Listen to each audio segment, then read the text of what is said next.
Hello and welcome. Today we're going to be talking about something that many people fear more than anything else in the world, which is kind of a bizarre thing, but I understand it because I have a similar discomfort. So when you think about the last time you gave a presentation, did you feel like you were losing the crowd, like they were bored and restless? Well, we're going to be talking about that today. So, welcome. I'm Denise Wakeman, your host and guide to better visibility on the web, and this is another episode of Conversations with Experts. And today my guest is Britta Wenske. I hope I pronounced that right, Britta. Yes, you did. Thank Good, you. good. I know it's tough. Well, Britta has a public speaking company, an organization in Hamburg, Germany. And her expertise is around training people to be excellent, amazing public speakers and give amazing presentations. I brought Britta in because I know that this is an issue for a lot of people. And when she mentioned to me that she's also a TEDx coach, that really, I think, was something that I knew would appeal to a lot of people. And based on the response I've gotten, indeed, that's a fact. So Britta's passion is helping you take your public speaking skills from adequate to amazing. Let me tell you a little bit about Britta before we get started with this conversation, because I want to give you a little bit of background. Britta is a public speaking and dialogue coach and the owner of speakupnow, a Germany-based institute that specializes in public speaking. Her past and present clients include international companies such as Montblanc, Warner Brothers, Lufthansa, Nordea, not sure how to pronounce that one either, Miko, and Chanel, as well as national companies. Britta is a TEDx coach, as I just mentioned. She helps TEDx speakers deliver the talk of her life. Britta and her team have helped hundreds of entrepreneurs, teams, and leaders to find their speakers' personality and to deliver their message in a powerful and inspiring way. So welcome, Britta. Thank you so much for joining me today. Well, thank you for having me, Denise. It's a pleasure. I'm really excited because you and I have been working together for about 6 months now. You've been my client, but also I consider you a friend and colleague at this point. And I've really been thrilled to learn more about what you do as we've been working together. All your blog posts and your tweets and your tips, etc., have really inspired me. And I know that public speaking is one of those things that a lot of people fear. But before we get into it's a crazy thing, and I have similar feelings. But before we get into that, could you tell us a little bit about how you got involved as a public speaking coach and dialogue coach? I mean, what was your path to get here? Well, it's been a crazy journey, I must say. I've always wanted to be a singer, so I've taken singing classes since I was about 14 years old, and I actually wanted to be a singer. And I was always afraid to really be on stage, so I kind of put that dream aside. And so I decided to become a journalist. And I did that for about 2 years because I love to write. I love to work with language and, tell stories. And after I did that, the dream to be a singer, was still there. So I decided to go for it and to go for the singing. And I really, really failed. It was a big disaster. I went there and I sang, and they said, you know what, good, but not good enough. So then I found out about, studying public speaking and studying speech science. So I did that. I went to study it.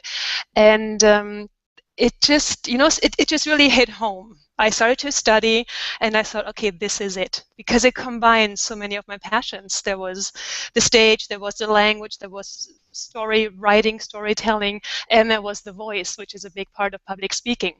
So I studied it, and I work as a singer, I work as a trainer, as a public speaking trainer, and then I went to Canada and I studied acting, and I trained even more as a public speaker, and I worked in Vancouver, and I taught in Toronto at the university, and then I came back to Germany, and I decided to really make this my living and to focus on that. And yes, so I've been doing this for about 8 or 10 years now, and it's really rewarding to do that. Yeah, I think that a lot of people, when they need to up-level their game, whether it's in their organization or if they're an entrepreneur, like I am, I get invitations to speak on the stage, and I do it reluctantly because I know it's the right thing, but I'm always a little bit nervous about it. There's always that. I know. Yeah. I can do it, but it's not fantastic. So, if the next time I'm going to do something on stage, I'm going to be hiring you. So, anyway, you're a TEDx coach. How did that come about? I mean, that seems like it's a pretty big deal to be able to coach the people who are doing TED Talks. Well, I've been fascinated with TED for like years and years and years, and it started when I was living in Canada. That was the first time when I heard about TED, and I started to use TED Talks in my coachings because I thought, oh my God, that is what it's all about. This is about inspiring people. This is about telling stories and really connecting with people and leaving them just a little bit different than, when they came in. And then I moved back to Germany, and I didn't even know we had TED here. So I know I was at the train station at one time, and I saw this big sign, and it said TED conference. And I thought, oh, we have TED. That's amazing. And so I got on the train, and it was like a 6-hour train ride, and I got there, and it was so inspiring. So I went to, I think, almost every TED conference in Germany. And then, I don't know, a couple of years later, there was a conference here in Hamburg, and I thought, well, I want to get more involved, but I never knew how to do that. So I wrote them in an email because I'm always the kind of person that goes the direct way, and I said, can I sponsor you? Kind of knowing that's beyond my budget, but I just wanted to put my name out there. So they email me back and they say, well, for this year it's kind of late, but we're looking for coaches for the next conferences. And I thought, oh, I didn't even ask to be a coach, but if they, offer it, if they misunderstood, I'm not going to clear that one up. So we met and we talked, and I told them about my work, and so that's how I got involved. And it's the most rewarding, inspiring work. I think we can learn so much from TED. Yeah, I agree. And I think that now our audiences, no matter where we're speaking, our audiences expect us to be like TED speakers because they've seen so many amazing talks. And well, sorry. No, go ahead. I get excited. Yes. Well, because I think that's how it works, right? I mean, if I want to learn about facts and figures, I can go and read a book. And I think our task as a speaker is to really inspire people, to make them think, to make them feel, to make them laugh, to make them cry. And I mean, we can't always do that. I mean, if I'm in a business talk, I have to adjust according to my audience, but I can still inspire them. Yes, agreed. Okay, so we, as an audience member watching a video on YouTube of a TED Talk, let's say, or even being in the audience of a TEDx or, the TED main event, I know people who have spoken at both TEDx and TED, and it's astounding how much work goes into it. I know people who prepare for a year or more for these TED Talks. So let's talk about this, because this is what people really are here to find out, is what does it take to be on the TED stage or TEDx stage? Because I think the criteria is pretty much the same, wouldn't you say? Well, I've never worked with the main TED event, so I can't really answer that question. But even for TEDx, it's you have to be willing to really, really step out of your comfort zone. It's months and months and months of looking at what's my core message, what do I want my audience, to leave with, and then once we have the core message, we move into, okay, now how can we infuse that with stories, with examples, and the most important thing is that the speaker has to be approachable. Like so many times, they come in and they have the story, and it's all about facts and figures. And then we as coaches move in and we go, okay, but now where are you in this? What's your story?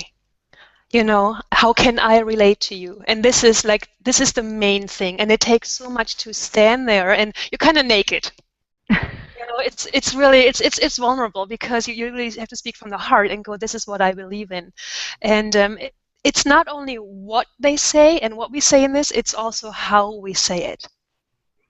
Okay, so how do you take a somebody who's been accepted to speak and move them from the facts and figures to the story? What are some tips that you have for doing that? I know we can't cover everything in 30 minutes, but what's the core of how you take somebody who wants to share their story, but they're not quite sure how to make it work?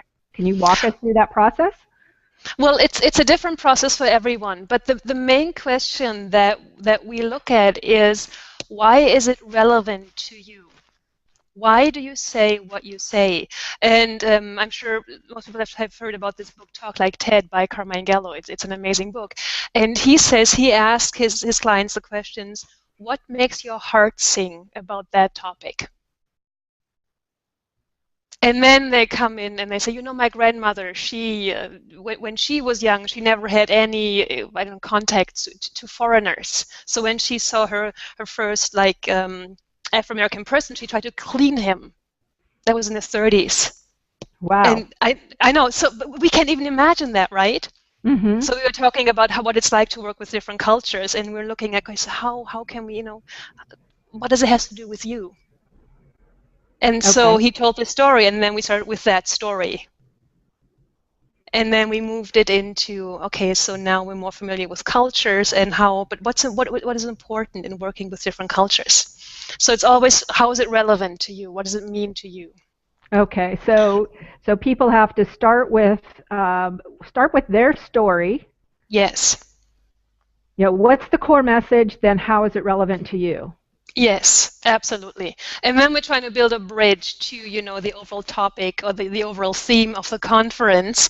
And then it's like a back and forth thing, because we're not writing the speeches for them. They write it and then they bring it to us. And we go, okay, but now give us examples. How is it relevant to the audience? Can you include the audience? Can you ask them questions? Can you have the audience do something? Make it personal. That's the most important thing. So the rule of thumb is more than half of the talk should be stories and examples. Wow. And okay. and images. Yes. So they've got 18 minutes, right? And is this something that you recommend that most speakers try to stick to? Is that 18-minute mark? Yes. I mean, because even if you're speaking, if you get invited to speak at a conference, let's say, not a TED conference, but like an industry conference, is that something that you also recommend? Or yes. What if the conference organizer says you've got 45 minutes? Well, I had this happen once. It was funny. I said, well, speak 80 minutes. And he said, I can't. I have to speak 60. And I said, is there any way around it? He said, no, we have to. And I said, okay, so let's do it. And he said, but I have nothing to say. It was very funny. So I know. So yes, 18 minutes is perfect.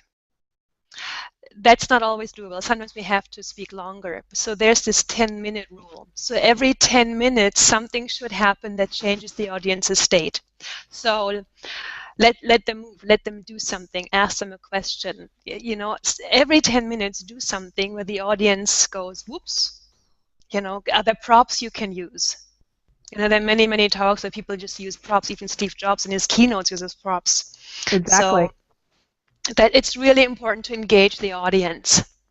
Okay, good. If it takes long. I mean, it's important all the time, but especially when it's a longer talk. Okay, so I've got a question here from one of my colleagues and friends that I want to ask you. And it's a good question because this comes up in a lot of industry conferences. When Tanya Davidson asks, when you don't have a down and out or comeback story, how do you find that story that connects? Because that's something that we're often taught in some speaking by some speaking coaches is that, Mhm. you want to find like that, how did you claw yourself up to where you are now, that kind of Mhm. thing. How did, you were Mhm. homeless. I mean, I think Tony I know. Robbins talks How did about you this. become a millionaire within six Yeah, months after being yeah, homeless? exactly. That It's kind of kind of like story. Mhm. Okay. that's his story and he's sticking Mhm. to it. But, this is a great question. Can you address Yes. that? Yes, sure. I do that a lot, actually, when I teach business people, because in business talks it might not be as important to have these comeback stories, and um, and I hope I'm being clear now. What I always say is take the audience on a journey.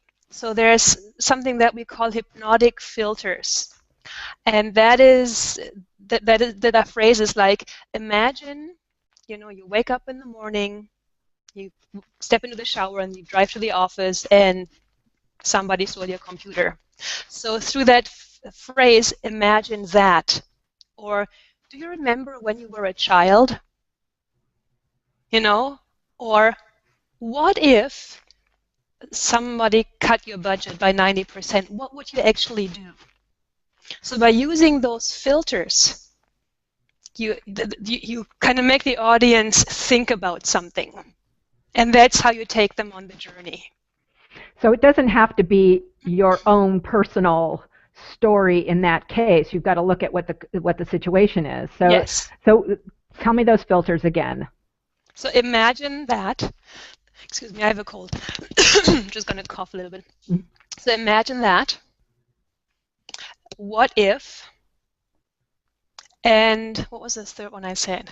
Imagine that. What if, do you remember when? Do you remember when? Yeah, Okay, do you remember okay. when you were a child and you weren't allowed to eat chocolate? What did it feel like? So also work with, I love chocolate. Terrible. No, yeah. I know. Even as an adult, I'm like, whoa, where's the chocolate? Yeah. Um, and also work with rhetorical questions. Things like, what did it feel like? And then pause. Make sure that whatever you say and whatever you ask can really sink in. And so you're talking about building these things in also to like in the 10-minute rule, Yes, because that can break somebody's state as well. absolutely. Absolutely. So you Okay. tell a story, you say something then. So imagine that would happen. Whatever you said before, I'm just making this Mhm. up right now. Imagine that would happen. What would we do? What could we do to solve the problem? And then you pause and then it can really sink in. Yes. Okay, excellent, excellent. So, um, the other thing about TEDx or TED Talks, for example, is that nobody's using notes, Mm-hmm. right? No notes. Most of them don't even have visuals. I mean, some have little videos or they might do some Mm-hmm. PowerPoint, but it's very little, at least Mm-hmm. from what I've seen. What kind of tips do you have for the memorizing and making sure that you get your points across? Because, I mean, do people memorize their talks or are they talking ad lib?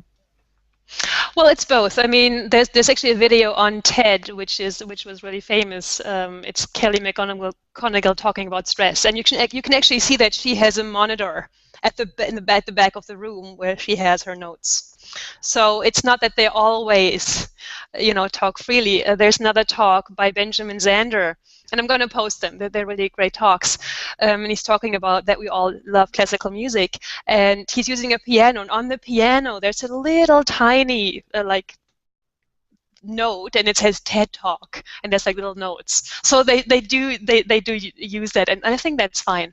Um, Okay, that's and with interesting. I know, and I love it when I see that. I'm like, oh, there's a note. That's interesting. And with the TEDx speakers, we always say it's really, really okay to use little like cards. And even in business talks, I don't see I can't see anything bad or wrong with that. I think that's really valid to do that. Okay. If you really want to memorize the whole thing, and that's how I work. I'm I'm very visual. So when I prepare a talk, like my whole office wall is full of little post-its. So I make little drawings. So like when I actually give the speech, I have that visual in front of me and I walk myself through it. You know, when I talk the voice, I know like there's a spine, so I talk about the spine, and there's like a rib cage, and I talk about the rib cage. So that's one way. So you're using pictures instead of like word for word Yes. what the content is. Yeah, don't do word for word, because once there's two things. If you memorize it, it might sound very memorized.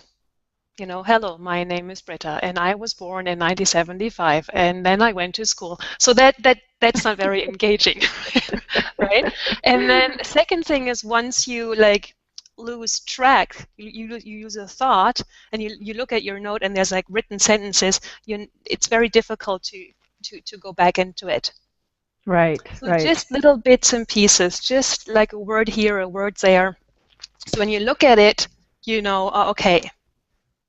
There's my word, and now I know what to say. And the thing is, if you forget, no one will notice. Yes, because Tanya, whose question we brought up before, had a very specific anxiety and fear around the whole speaking thing, and her comment was very long, so I can't bring it up, but. That was around what she's talking about. It's kind of like around the stage fright and feeling like it's failure not to remember all the important things. So like if there's important phrases or quotes or ideas that she wants to get across, that and I know she's not alone. She's not alone here. I know. Yeah. That there's something about the like being the deer in the headlights. It's like I didn't say what I wanted to say. Oh my God! And so therefore I'm not going to get up on stage at all and say it. That'd be too bad. Yeah. That's I think that a lot of speakers struggle with that, because we know our stuff. We know what's possible to say. We know we could talk for 5 days about our stuff, and most speakers want to say it all. They try to cramp everything into the time they have. Don't do that. Pick 3 main points, just 3. If you have 4, okay, but not more. And then say something about those 3 or 4 like key points. And if you forget, the thing is, the business is not going to go down the drain. We will not die. We just think we're going to die. We won't. And the thing is, the more we focus on ourselves, the more we lose the connection to the audience. And even, I mean, I've done that. I've talked and talked and talked. And then at the end, I thought, ooh, that was really important. And I said, you know, there's one more thing I need to say. I forgot to say earlier. I'm sorry. And I said it, and it was fine. And always only say 80% of what you want to say. You know, okay. I don't know, it's like eating. I don't know, like around Christmas time, I don't know about you, but like I eat and I eat and I eat and I feel stuffed. I want to throw up. And it's the same with presentations. People go, here's my content, here's my content, here's my content. It has to be like a light 3-course meal. I have to say, that was good. You know? Yeah, but it's not, like, oh my God. Like a French meal. You know? Yeah. Like a croissant and a café au lait. Right, there you go. A croissant and a café au lait. Well, that might be a little light, but, 2 croissants. A baguette, some brie, and a glass of red wine. That'd be perfect. So that would be my it's 6 meal. p.m. here, so that's going to be my dinner. That's going to be really good. Okay. It's a colleague of mine said it. She said, it's interesting. It's so much easier to add than to subtract. But we need to subtract. So always asking what's the minimum amount of information, not what's the maximum, what's the minimum that they need. Okay. So you also talk a lot about the 3 pillars of delivering a speech that people will remember. Can you talk about that a little bit? Yeah, absolutely. So there's the verbal, which is the way I structure my speech, which is how I use language, which is what kind of examples do I give? So that's kind of the what. What do I say? And then there's the nonverbal, which is mimics, gestures. Am I grounded? Am I standing straight? Am I breathing? Very important. Especially when talking about stage fright, I'm holding my breath.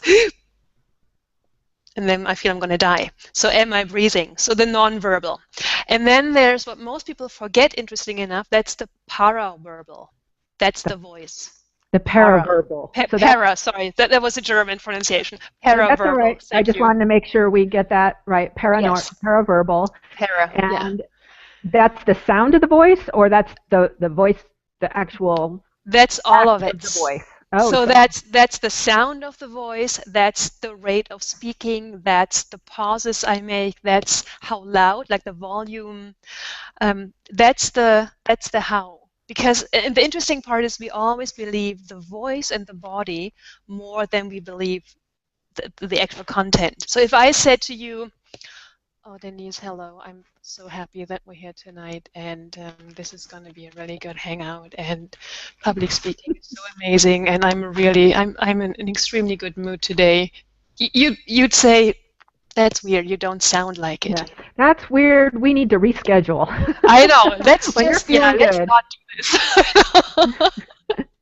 Yeah. So and most people forget about that. They focus on the verbal, the what. But the how is so important. Okay. So do you have any tips for integrating all those pieces? Well, there's no quick fix, unfortunately, or fortunately for me. But I think what's really important is getting used to using the voice. So what I do is before I actually go on stage, I warm myself up. So I can't do it because then you're not going to see me. You're just going to see like hands flying around. But I go somewhere where I'm alone. I know and I tap my body out. So I really get into my body. Like I tap it out. I shake my shoulders. I make funny faces like this is going to look really weird. Like this. I look in the mirror and I make like all this stuff, and I ground myself. I really go, okay, am I grounded? Am I breathing? Really important. And then I just really, I'm going to do this now.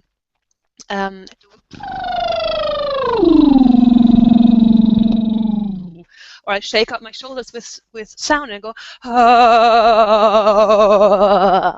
Yeah. So and then when I've done this, like I'm warmed up, and then I can walk on stage and I'm grounded and I'm upright, and then I'm present. And I focus on the audience. I try to forget about myself. It's not about me as a speaker. It's always about the connection to the audience. I loved that. We had a demonstration.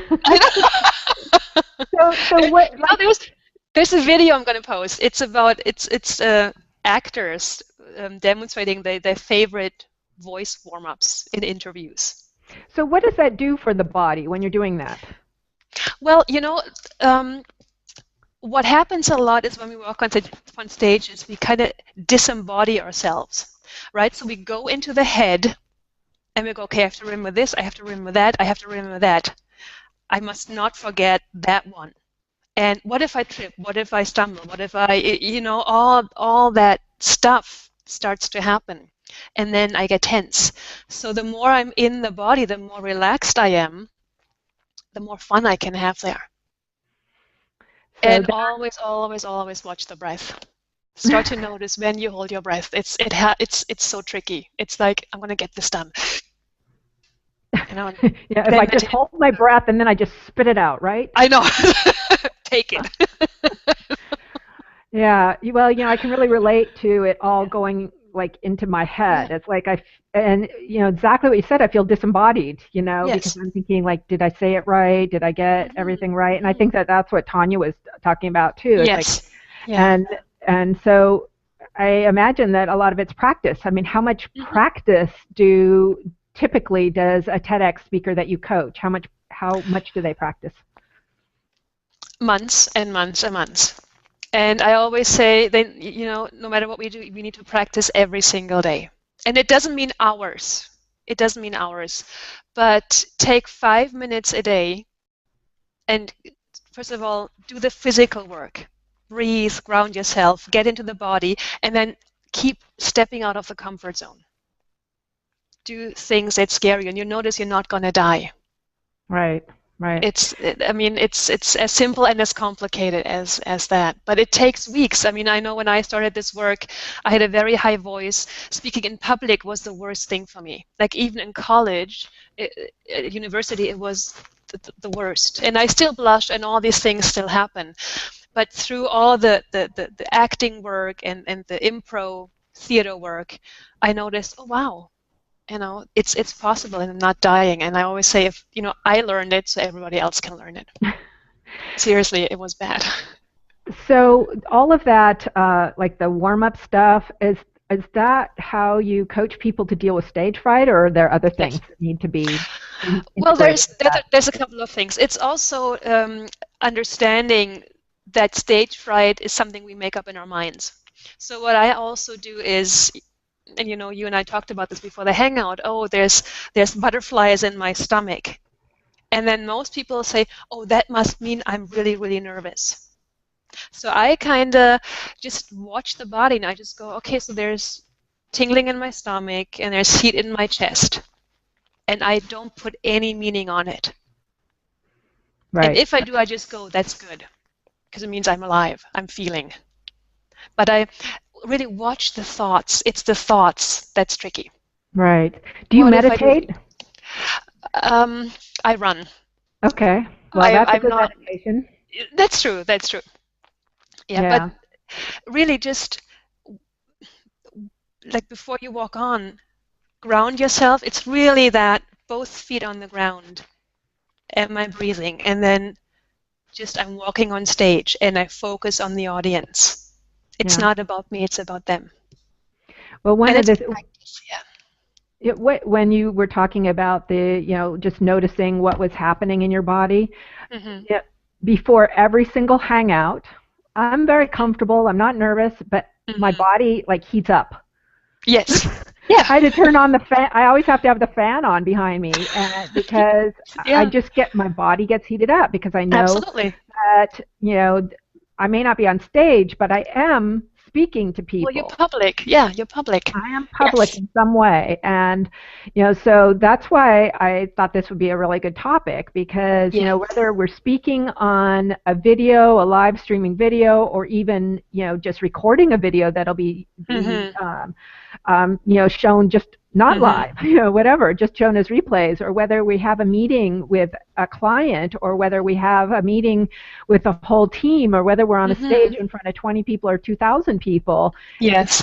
We need to call on the same things, don't we? Yes, absolutely. Absolutely. And it's all, and now I come back to the same thing, it's the mind that makes up the meaning. Actually, there's a TED talk that I mentioned earlier, How to Make Stress Your Friend. And she addresses the exact same thing. She says, people die from the belief that stress is bad for you. Not from stress, but from the belief. And what if we just change our mind about stress and just go, it's good. Yeah. Well, and then that it means I'm alive. Yes. And I just go to my body, you can throw a temper tantrum right now. That's cool with me, but I'm not falling into this. Same with chocolate. You can kind of yell for chocolate, you're not getting it. Sometimes. Sometimes I go, okay, you won.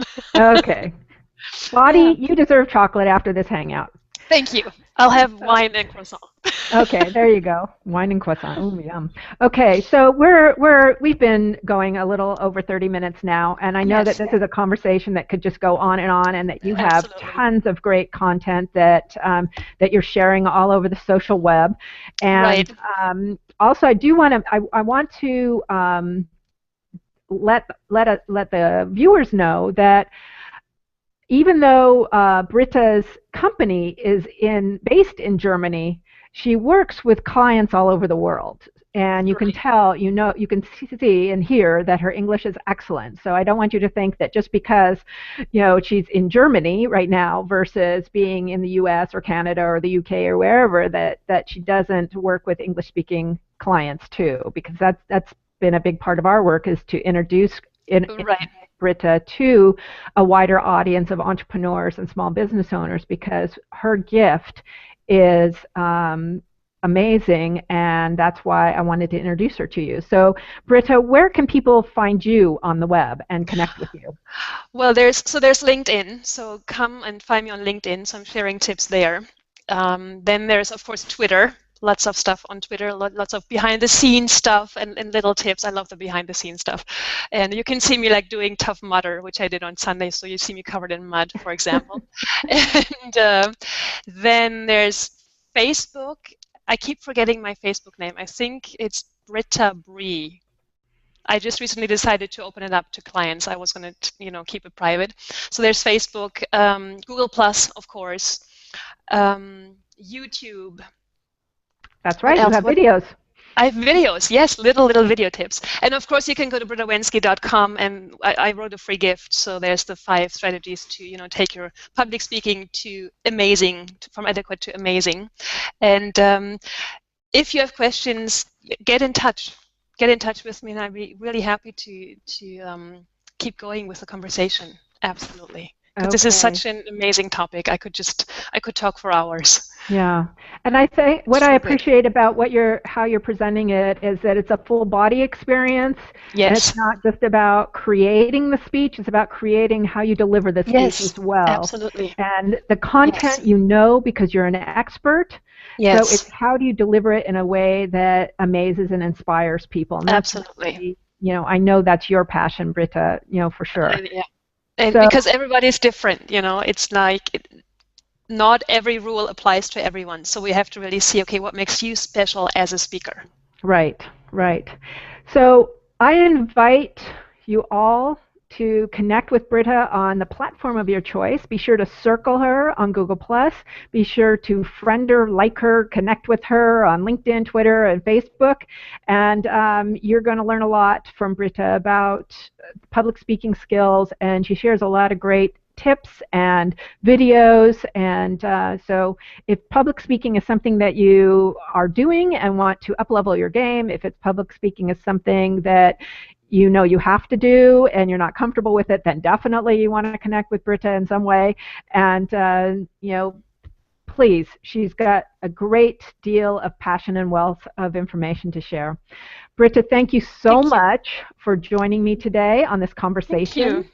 I love connecting with you, and I love the information that you share about public speaking. You inspire me every day, and so thank you for your time and sharing it with my audience.